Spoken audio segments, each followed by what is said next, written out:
שמי דוקטור מיכל פכלר, בתו של פרופסור מרדכי רוטנברג.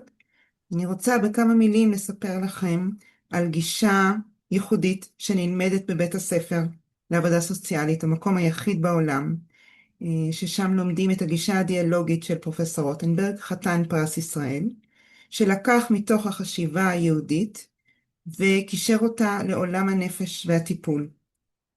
ואנחנו כאן באוניברסיטה, בבית ספר לעבודה סוציאלית, יש לנו כמה קורסים שעוסקים בגישה הדיאלוגית, כולל הפרקטיקום שלי על הגישה הדיאלוגית ביחד עם אבי זאדה. אנחנו מלמדים ביחד את הפרקטיקום, ויש קורס של נועם לב על הגישה הדיאלוגית, ומתאפשר לכם להכיר אותה במהלך הלימודים.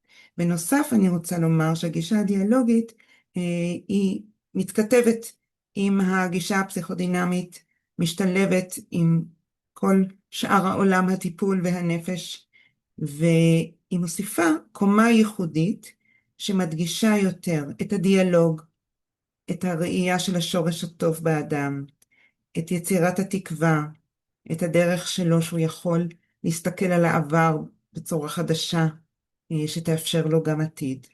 אלו הרעיונות העיקריים של הגישה הדיאלוגית. זו לא גישה דתית, זו גישה מתוך החשיבה היהודית. והנכם מוזמנים.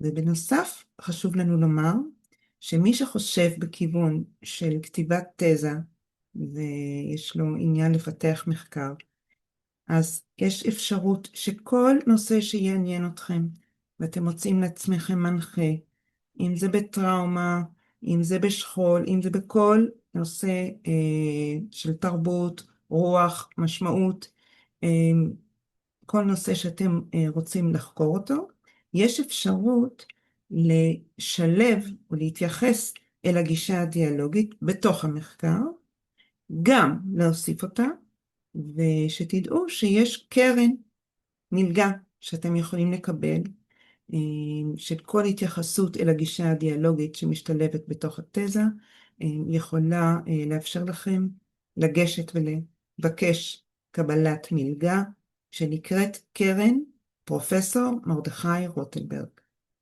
אז אני מאחלת לכולם בהצלחה, נעים מאוד.